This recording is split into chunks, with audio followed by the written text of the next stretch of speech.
Senator, thank you for your question. You don't have to thank me. Okay. Your best thanks is to answer. Okay. Well, I'll tell you that anti-Semitism has been rising, especially since the 2017 but has the Charlottesville Trump administration caused that? Is that your testimony? I wouldn't say the Trump administration has caused anti-Semitism. Has there been an increase since Trump has entered office? Yes. Do you see a causal connection there? Yes. Why? Trump has highlighted and platformed neo-Nazis and white supremacists. Okay. You either have to hate Jews or you have to be for Hamas. You can't be, there's no middle ground. Tell me what you saw. You've written a book about it.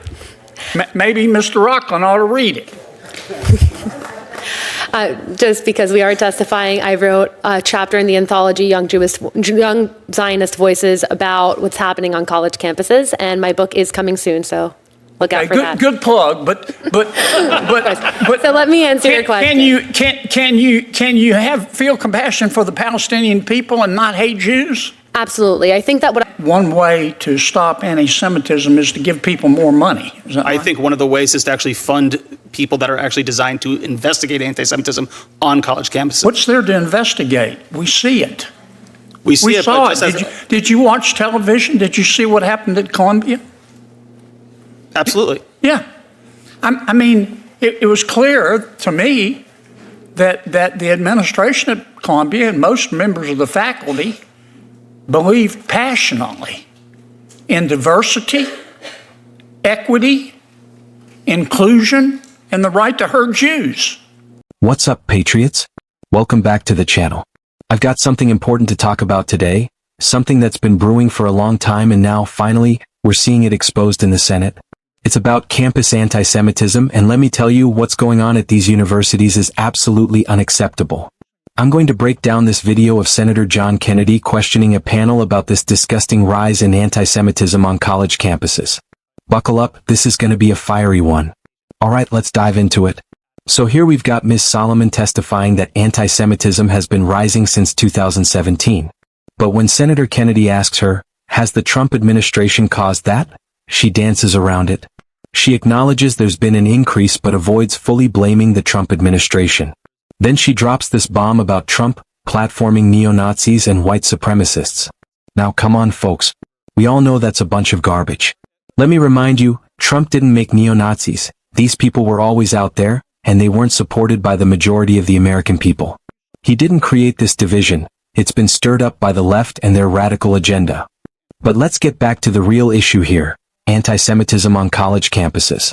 We've seen it firsthand, right? And I don't care what side of the aisle you sit on, anyone with common sense can see that it's been getting worse under the liberal agenda that's been pushing these woke policies. Take a look at Columbia University, Berkeley, UCLA, just a few examples of these elite institutions that have turned a blind eye to the growing anti-Semitic sentiment on their campuses. And Kennedy's absolutely right to call out their administrations for allowing it. Now, Mr. Racklin suggests that the federal government needs more funding to combat hate crimes and anti-Semitism. He says that reducing the budget of the Department of Education's Civil Rights Office is preventing them from investigating these issues properly. Now, I'm all for law enforcement and making sure that hate crimes are taken seriously. But let me tell you, throwing more money at the problem is not the solution. These universities already have the resources to investigate these issues on their own. The real problem is that they simply don't care. They're more interested in pushing their radical leftist ideologies and protecting their own reputations than actually standing up for the Jewish community. You know, what's frustrating to me is how these universities have turned into breeding grounds for hate. Look at Columbia, for example. We saw what happened there, didn't we? Protests that turned into outright anti-Semitic displays. And the administration did nothing. Nothing to stop it. They're too busy pandering to the woke crowd and pushing their diversity, equity, and inclusion nonsense to actually protect their Jewish students from real harm. Thank you all for being here. Ms. Solomon, I want to be sure I understand your testimony. Did I understand you to testify that anti-Semitism is worse under the Trump administration? Senator, thank you for your question. You don't have to thank me. Okay. Your best thanks is to answer. Okay. Well, I'll tell you that anti-Semitism has been rising, especially since the 2017 But has the Trump Charlottesville administration caused that? Is that your testimony? I wouldn't say the Trump administration has caused anti-Semitism. Has there been an increase since Trump has entered office? Yes. Do you see a causal connection there? Yes. Why? Trump has highlighted and platformed neo-Nazis and white supremacists. Okay. I can't see that far. Racklin, you're fine. Mr. Racklin, I understood you to say that in answer to Senator Durbin's question, the spending reductions, reducing the federal budget would increase anti-Semitism. Isn't that what you said?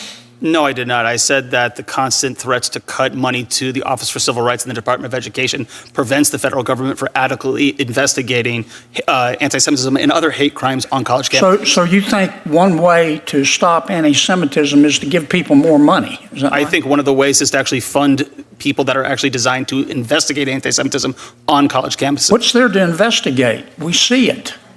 We see saw but it. Did you watch television? Did you see what happened at Columbia? Absolutely. Yeah.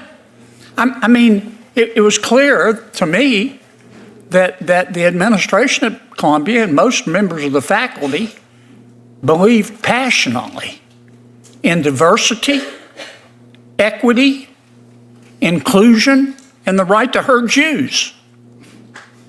That's what I saw. Isn't that what you saw? I saw.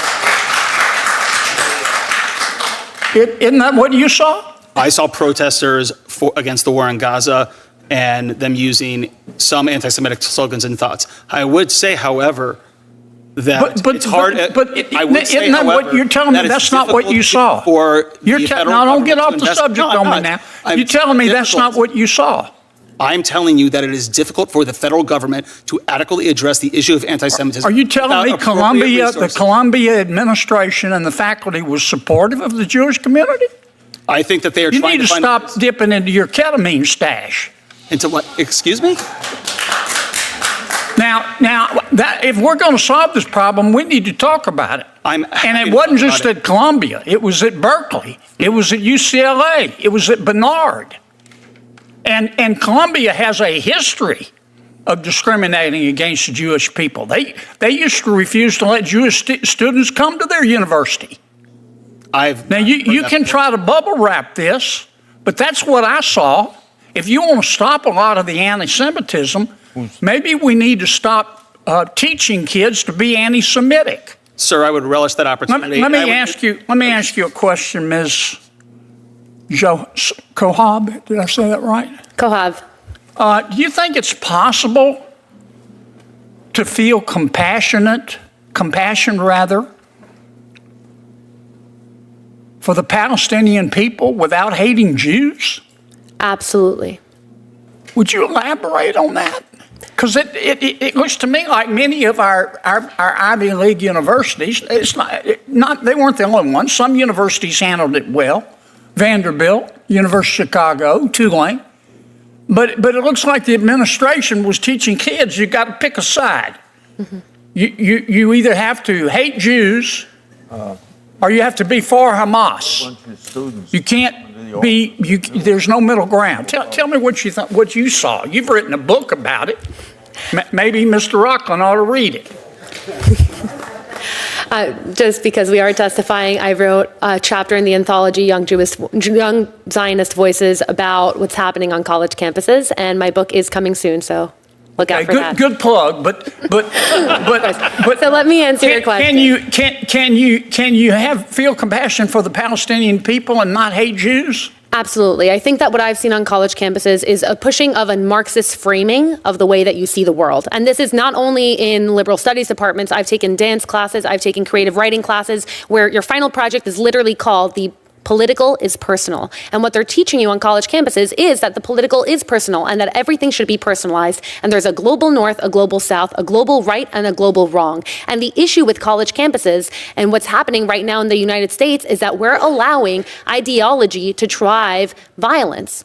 A society that says that you can commit violent acts based on your ideology because your ideology is correct is a society that's eroding. And that's what I see on college campuses. Now, you asked if I could feel Palestinian peoplehood, right? If I could feel compassion for the Palestinian people, absolutely. And every night when I go to bed, yes, I pray for the Jewish people, but I also pray for the Palestinian people, for God to send them leaders that actually care more about their safety, leaders that put their people's safety in order to propel an ideology at risk aren't leaders. If you look at Hamas, they tout what happened after October 7th up until this day as a victory. How can you lie in rubble after thousands of your people have died and call that a victory? So what I see that has to happen on college campuses is de-radicalization. Until you admit that there's a radical ideology happening on a college campus, you cannot fight it. You cannot fight it.